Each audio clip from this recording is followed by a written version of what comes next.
बस यहाँ बिहातिर यस्तो हुन्छ कति उयो छ लगाइसी है हेर्नुस् कति राम्रो ठाउँ छ एकदम शान्त वातावरण स्वच्छ छ धेरै ठुलो ठुलो खेतहरू छ एकदम ठुलो ठुलो छन् कसैको घर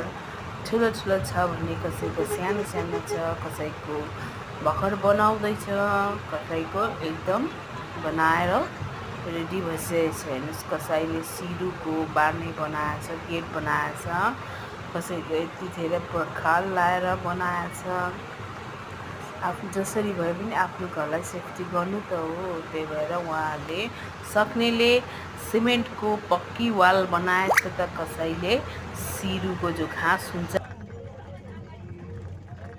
सिरुको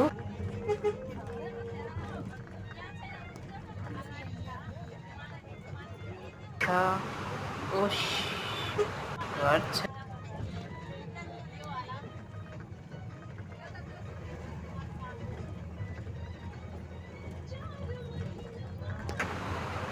बसमा हिँड्दैछु म बसमा एकदम हल्ला हुँदैछ कोही धेरै मान्छेहरू बसमा बोलिरहेको छन् कसै खाँदैछन् कसै हल्ला गरेर बसेछन् म चाहिँ भिडियो गरेर बसेको छु हजुरहरूलाई मेरो गाउँ देखाउनु पर्यो भनेर भिडियो गरेछु हेर्नुस् मेरो गाउँ यस्तो छ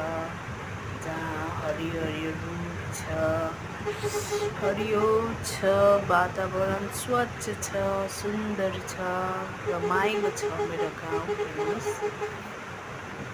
एकदम घरहरू यस्तो पाइन्छ बिहारमा चाहिँ यहाँनिर यस्तो भएछ जहाँ एकदम स्लो मोसनमा हिँडेछ बस रोकिँदै रोकिँदै हिँडेछ रोकिँदै स्लो स्लो फेरि स्पिड भयो बस एकदम बसको चाहिँ आफ्नो ठाउँमा उत्रिन लागि प्यासेन्जरहरूलाई उत्राउँदैछ